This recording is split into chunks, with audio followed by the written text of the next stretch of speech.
Good morning students. जैसा कि हम लोग क्लास 9th में जो चैप्टर 6 है आपका लाइंस एंड एंगल्स, उस चैप्टर का रिवीजन चल रहा है। तो कल की ऑनलाइन क्लास में हम लोग एक क्वेश्चन देखे थे इसी चैप्टर से रिलेटेड। आज हम लोग उसी चैप्टर जो लाइंस एंड एंगल्स आपका चैप्टर है उससे रिलेटेड एक अनदर क्वेश्चन देखेंगे। ये भी एक इम्पॉर्टेंट क्वेश्चन है। इसको आप लोग ठीक से समझ करके और अपने फेयर कॉपी में इस क्वेश्चन को आप लोग क्या कर लेंगे, नोट कर लेंगे इसको, ठीक है। तो देखते हैं, जैसे यहाँ भी एक क्वेश्चन दिया गया आपका कि जैसे ये फिगर है, ठीक है।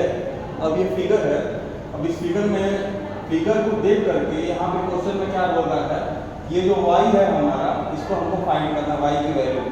अब ये फिगर क्या है, इसको पहले समझना पड़ेगा ठीक तरह से। जैसे यहाँ पे दिया गया है कि एक लाइन है AB और एक लाइन है EF। तो ये लाइन AB और ये लाइन EF एक दूसरे को किस पॉइंट पे इंटरसेक्ट कर रहे हैं, O पे इंटरसेक्ट कर रहे हैं, ठीक है।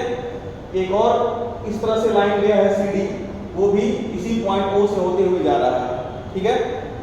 तो AB और EF ये जो दोनों लाइंस हैं वो एक दूसरे को किस पॉइंट पे इंटरसेक्ट कर रहे हैं, O पे इंटरसेक्ट कर रहे हैं। जिसकी और एक लाइन CD है वो भी पॉइंट O से होते हुए जा रहा है। इन तीनों लाइनों के इंटरसेक्शन की वजह से, ये जो तीनों लाइंस हैं AB, EF और CD, इन तीनों लाइंस के पॉइंट O पे, एक ही पॉइंट पे इंटरसेक्शन की वजह से यहाँ पे कुछ एंगल्स बन रहे हैं। जैसे यहाँ पे एंगल बन रहा है आपका 4y डिग्री, यहाँ पे ये वाला एंगल AOF बन रहा है 5y डिग्री, और ये वाला एंगल BOD आपका कितना बन रहा है 3y डिग्री। तो हमको यहाँ पे जो y है, ये जो मिसिंग टर्म है y, जो हमको नहीं पता है, यही y का वैल्यू क्या करना है, फाइंड करना है। ये आपका क्वेश्चन है, ठीक है। अब इसका सॉल्यूशन देखते हैं हम लोग क्या होगा।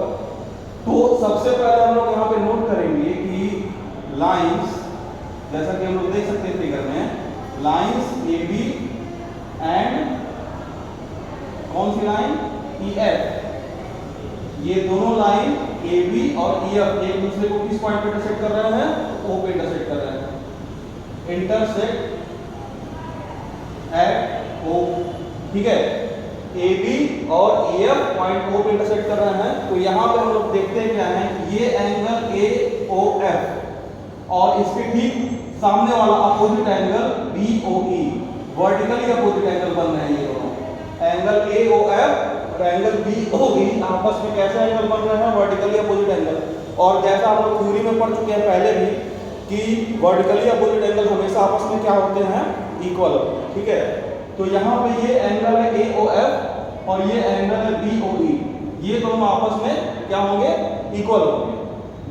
देयरफॉर क्या लिखेंगे, AOF मतलब ये वाला एंगल इक्वल होगा किसके, एंगल BOE के। और क्यों इक्वल होगा, क्योंकि ये किस टाइप का एंगल है, वर्टिकली अपोजिट एंगल, ठीक है ना। तो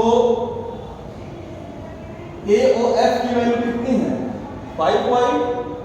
जाहिर सी बात है, जब AOF 5y है तो इसी के इक्वल आपका BOE है, ये भी आपका कितना हो जाएगा 5y, क्योंकि ये दोनों वर्टिकली अपोजिट एंगल है।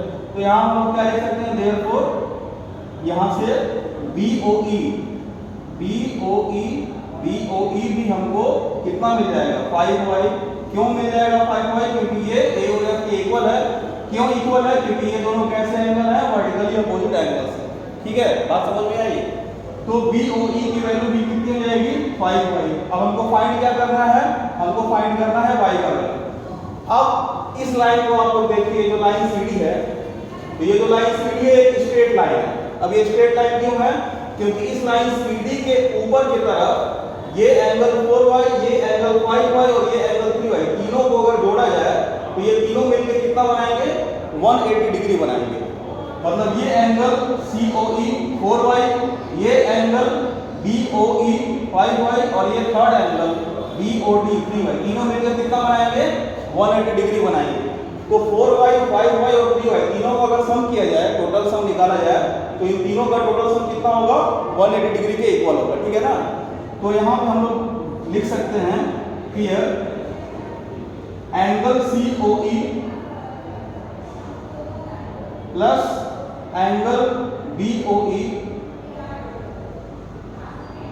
ठीक है, और प्लस एंगल BOD, इन तीनों का सम जो होगा वो टोटल कितने के बराबर होगा?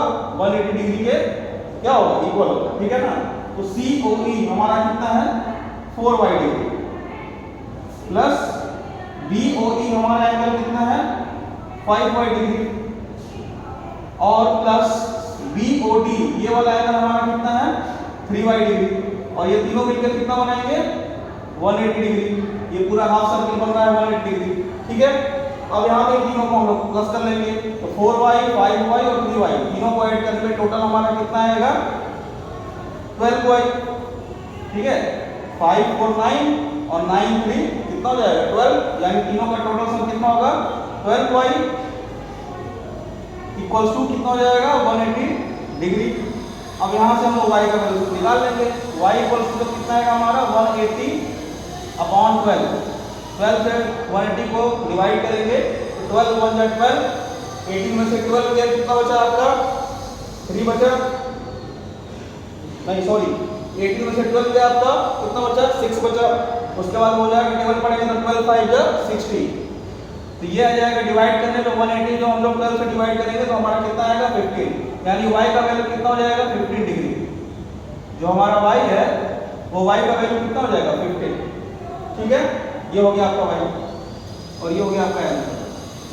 y का वैल्यू आ गया आपका 15, ठीक है। तो ये क्वेश्चन जो है आप लोग अपने फेयर कॉपी में नोट कर लेंगे और उसको समझ करके नोट करेंगे। Thank you.